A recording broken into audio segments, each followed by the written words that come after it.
Several minutes of commercial-free football starts now. Hey, welcome everybody to another edition of Purple Mortgage, guys.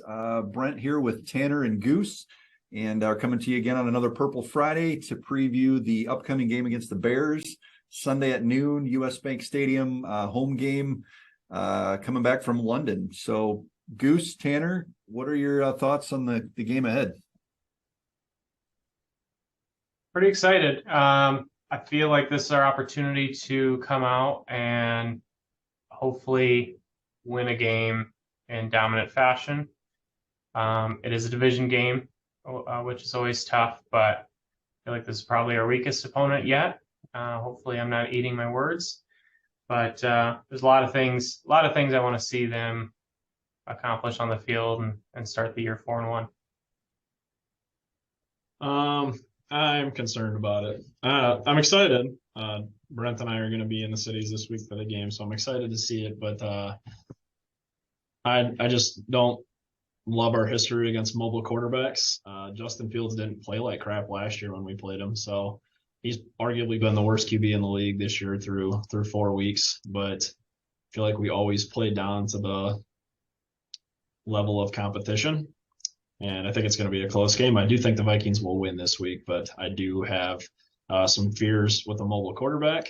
The Bears do have a pretty good red zone defense, and our offense in the red zone is not great. So got to find a way to get points on the board this week.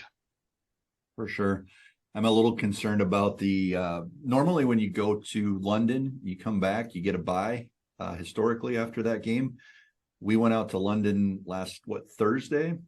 Came back Sunday night, got back late, and playing again right away again on Sunday. And divisional opponent, we tend to play down a little bit to our competition. So I'm with Tanner on that one. Feel like we should win. We should win easily. That being said, I haven't had a lot of easy wins since the Green Bay one to start the season. So we'll have to see how that plays out.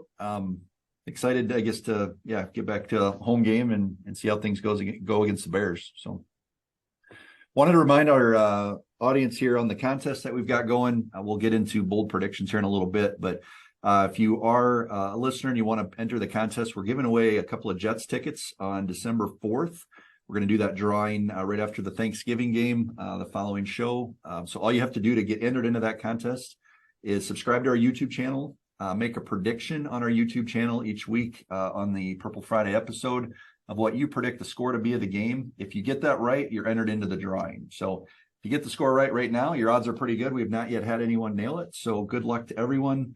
And we'll recap that again, the contest, when we get to bold predictions. But wanted to jump right into Tanner's Tidbits, a weekly special that we do.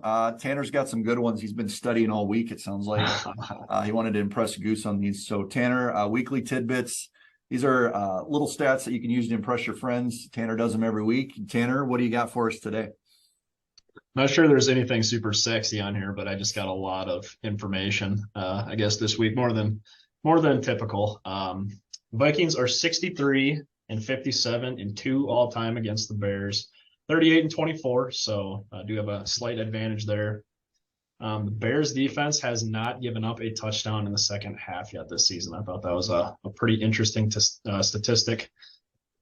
Per Pro Football Focus, the Vikings have the 5th easiest remaining strength of schedule. So that looks pretty favorable for us as well. But again, with the strength of competition thing, I hope we're not dumbing down to that level going forward. Kirk Cousins is 5-4 all time against the Bears, 1-2 at home. Of the divisional opponents we have, this is probably the team that he struggled the most against, averaging 230 yards per game, 14 touchdowns, 6 interceptions, and a 96.2 QBR rating. So not horrible numbers by any means, but not like the Packers or Lions statistics. This is the second time the Vikings will be facing Justin Fields. This is his second season. He's 0-1 against the Vikings. He lost at home in Chicago last year, but played pretty well in that outing, threw for 285 yards, 1 touchdown, no picks, and a 96.6 QBR rating. Fun statistic with him is he is just 1-6 in his career on the road, so has not fared well on the road. There's only one QB in the league this year that has been sacked more than Justin Fields. That's Carson Wentz. I believe Justin Fields has been on his back 16 times through 4 games, which is a lot. Question for you guys, actually. What is the over-under for you on sacks this week for the team? It is a home game. Bears offensive line is horrible. Should we go over under 4, 5? I'd put the line at 5.5 on that one, Tanner. 5.5. Okay. Would you take the under or the over? I want to say over, but we just haven't done any blitzing or anything this year. It's just rushing 4 every time and just hoping that somebody can get home. So I'm probably going to say under. I think 5.5 is fair. I would maybe. I think I would take the under. I think this is going to be one of the first times that we see whether or not Ed Donatel is going to switch up his scheme at all. The Bears are like last in almost every passing category. Their run game's pretty successful. And so I think if we don't see a safety in the box or do something to make Justin Fields beat us, that Ed's not going to really switch it up all year. If we don't see it in this game. Okay. A few more things going forward here. Khalil Herbert, the Bears' backup running back, has actually been more productive than the starter, David Montgomery, this year. He did miss last week with an injury, but Khalil Herbert is 8th in the league in rushing right now. Dalvin Cook is 13th. Let's see. The only running backs that have more yards per carry than Khalil Herbert are DeAndre Swift and Aaron Jones. So I got to find a way to get him to the ground. Justin Jefferson is 5th in the league in receptions, targets, and receiving yards. So basically the best or 5th best receiver in the league at this point. Roquan Smith leads the league in tackles with 46. He's been an animal for the Bears here through 4 weeks. Jordan Hicks is 8th on our squad with 38. Adam Thielen needs 1 touchdown catch this week to pass Sammy White for 4th on the Vikings all-time touchdown catches list. Only Chris Carter, Randy Moss, and Anthony Carter have more. Do we think he's going to get it this week? Maybe. Bears pass defense is pretty good. Kevin O'Connell, who is 3-1, only needs 1 more win to pass Les Steckel on the Vikings all-time wins list for a head coach. Les Steckel had that disastrous 3-13 season back in the 80s, I believe. Danielle Hunter has been pretty non-existent through 4 games. I know Goose had a tidbit that he's trying to get some responses on with Reddit here, but his PFF grade is excellent, but he doesn't seem to be showing up on tape at all. There are 3 Vikings players that have more pressures than Danielle Hunter this year. Zadarius Smith, DJ Wonnum, and Dalvin Tomlinson all have more pressures than Danielle through 4 games. The Vikings are the only team in the NFL this year that has yet to be called for a holding penalty amongst an offensive lineman. So I thought that was pretty interesting. Just kind of wanted to touch base real quick on the Bears statistics as a team. They are 31st in the league in total offense, averaging just 274 yards a game. Only the Panthers are worst. They're last in the league in passing, averaging 97 yards per game. Justin Fields has not completed more than 11 passes in a single game this year, and he has not thrown for more than 174 yards in a game, which are both just disastrous statistics. They are, however, 3rd in the league in rushing. They do move the ball pretty well on the ground. They're 31st in pass protection efficiency, 16 sacks allowed on the season. And their defense is ranked 21st overall. They are 4th against the pass, so they are pretty good against the pass. And then last in the league in rush defense, giving up 183 yards a game. I think a good portion of that probably came from Saquon Barkley, though, last week. And then the Vikings are going to be seeing a few familiar faces this week. Riley Reif. He is not a starter for the Bears. I'm kind of surprised by that, but familiar face with him. He is a backup tackle on the squad. Also going to be seeing Amir Smith-Marset. For those of you that remember, he was cut after the preseason. The Bears picked him up. And then Armin Watts as well was also cut, and he is a rotational lineman on that Bears defensive squad as well. So few familiar faces this week as well. And then I did have an updated list here from last week. Just want to quiz you guys both again. I think Goose has probably seen this once already. Top 5 graded PFF starters for the Vikings through 4 games this year. Looks pretty similar to last week, but it is updated. We do have one guy who is number 1 on the team now that was not even on the list last week. I do know this, so I'll let Brent. I think I've seen it too, Tanner. So, all is it right. Dalvin Tomlinson? Dalvin Tomlinson. It is Dalvin Tomlinson. He's the highest graded Vikings starter through 4 games this year. You know, Christian Darrisaw is 2. I believe Daniil, 3. Goose, correct me if I'm wrong on this. Christian Darrisaw is the top graded run Blocking left tackle in the league. run blocking left tackle in the league through 4 games. So Zadarius Smith is 3, Daniil Hunter is 4, and Brian O'Neill is 5. I actually figured he would have fell off the list after last week's performance, but still there. So Gosh, that's what I got this week. I could have swore I saw Daniil 3, Zadarius 4, Kirk 5. But maybe I saw a variation of a grade. This is the list I saw from Vikings territory, I think maybe two days ago or so. So Dalvin Tomlinson, though. One thing I think stands out, I had commented on it, but I didn't see the stat that you rattled off there. To be 3rd in rushing offense and still 31st in overall offense, I think really highlights how poor their passing game has been. So it's just baffling that they're averaging less than 100 yards per game passing, like through the air. That's just, I think it's historically low. I don't know if it was NFL Network or ESPN, but somebody was touching base like it is, I think, actually like the worst through 4 games in NFL history or something like that. So a lot knowing of us, though, we'll get torched Tanner. this week. What's that? I said knowing us, we'll probably get torched though this week, so we'll see what happens. Well, those are your Tanner tidbits for this week. So thanks, Tanner, for doing that. Wanted to throw one more thing out there. We're talking a lot about Justin Fields. So is this going to be a boom or bust game for Justin Fields? Looking at his stats for the year, highest QB rating he had would have been 85.7 against the Niners in that rainstorm. Highest completion percentage he had was against the Packers, 63.6. Highest yards was against the Giants last week of 174. So I'm going to put you guys on the spot. What's his stat line going to look like this week? Boom or bust? I'm going to say bust. I'm going to say 150 yards, 1 touchdown, either rushing or passing, 1 combined touchdown, and 2 interceptions. 2 interceptions. Wow. Okay. Boom or bust for Mr. Fields there, Tanner?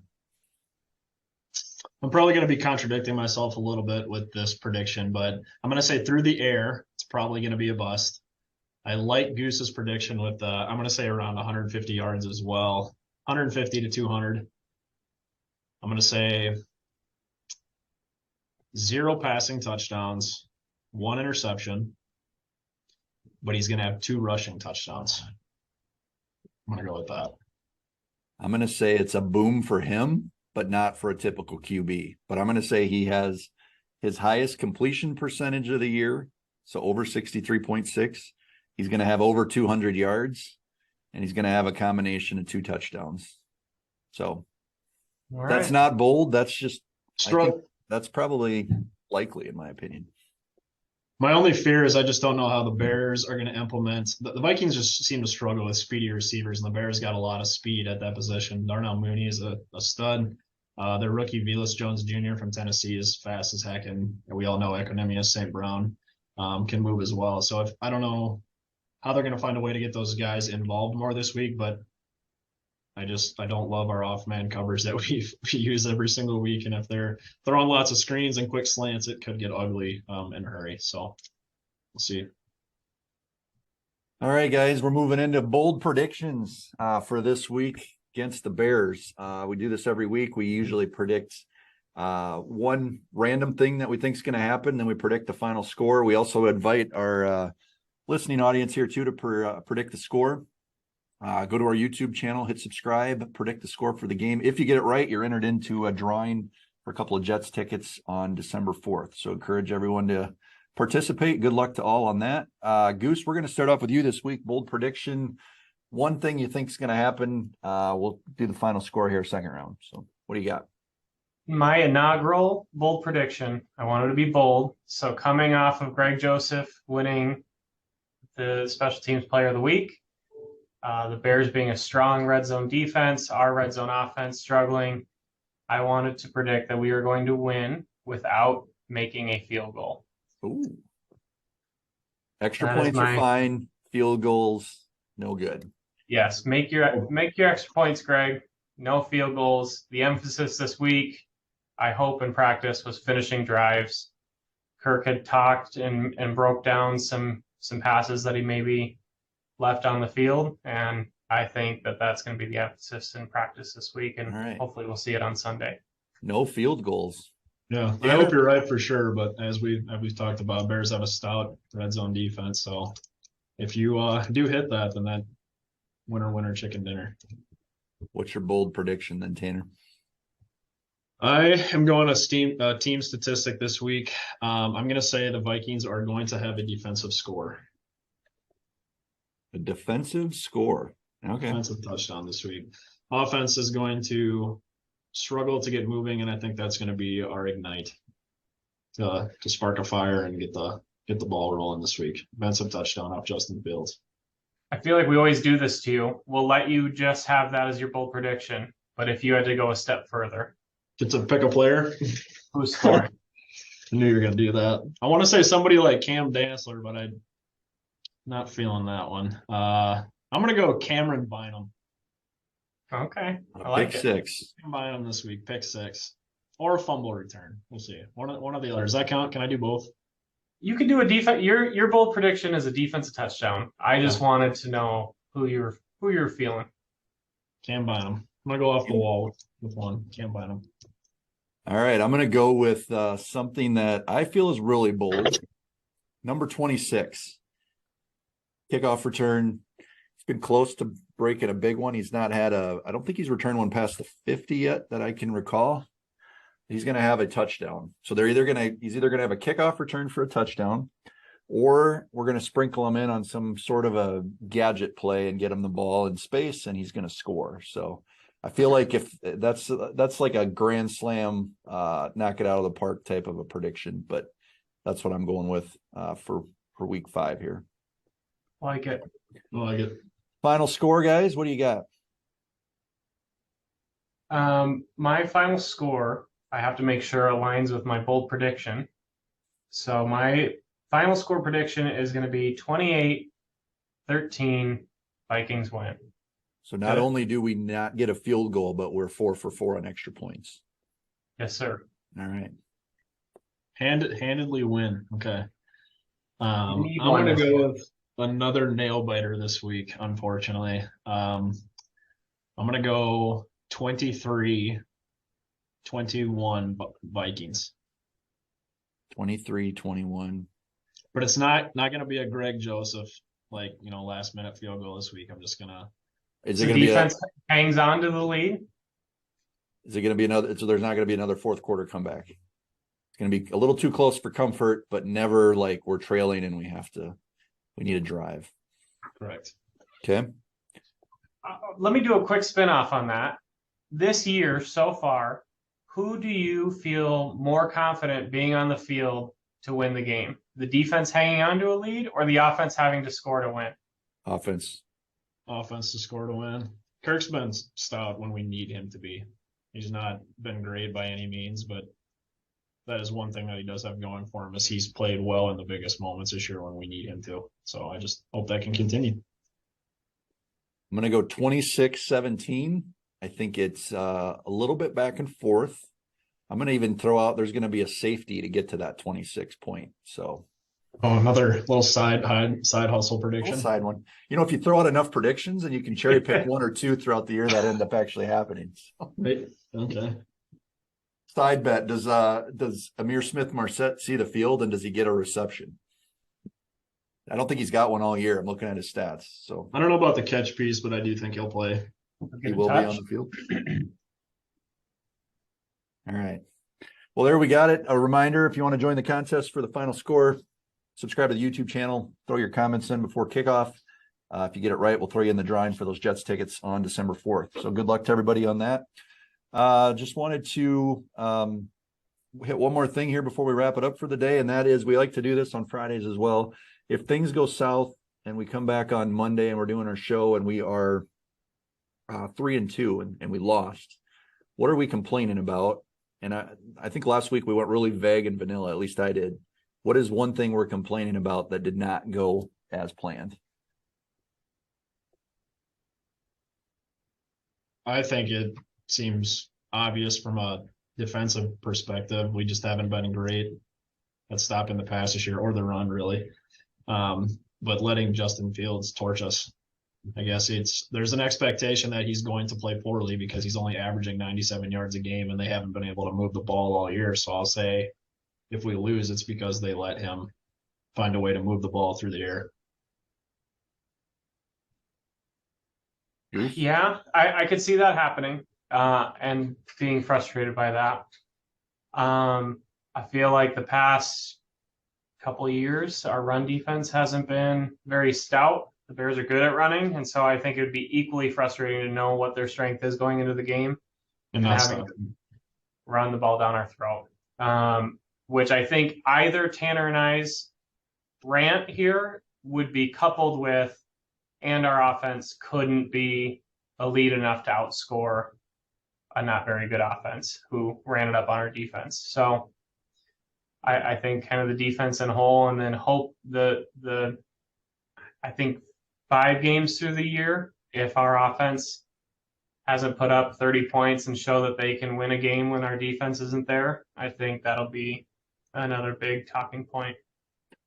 I was going to say time of possession, but that's pretty much piggybacking on Goose's. So I'm going to say if we don't come out on top because we turned the ball over and they won the turnover battle. I think if we don't turn the ball over, there's really no way we should lose. We all know how that goes, so we'll see what happens. But I think we don't turn the ball over. I think we're fine. So any closing thoughts on the game, guys? I'm excited. I'm excited to see him get out there. Hopefully start fast again. It's the injury report has 3 defensive backs for the Bears that didn't participate. So I'm hoping our offense looks really good. We look fairly healthy for right now. So just hope they have that dominant win we're looking for. Yeah, I agree. This is only week 5, but this is a really, really big game for us. If we can go 3-0 in the division before the first half of the season is complete, that's going to be huge for us down the road come playoff time. So just hoping that they can. I would just love to see the Vikings just handedly win a game for once by 2 or 3 scores. This is definitely a team that should happen against, but it is a divisional opponent. We do see them twice a year, very familiar with each other, and I just don't think it's going to be, but I would love to see that. It'd be awesome to get to 4-1 and then potentially against the Dolphins. We don't know if we'll see Tua or Teddy. And either way, I think that's still a winnable game. It's going to be a tough game either way too. But yeah, that'll get us wrapped for today. Just a reminder, we're just 3 mortgage guys. Love to talk Vikings football. So if we can help you out with a home loan, feel free to reach out. And we will come to you again after the game back on Monday to do a recap and talk about what happened. So enjoy your weekend, everybody. Talk soon.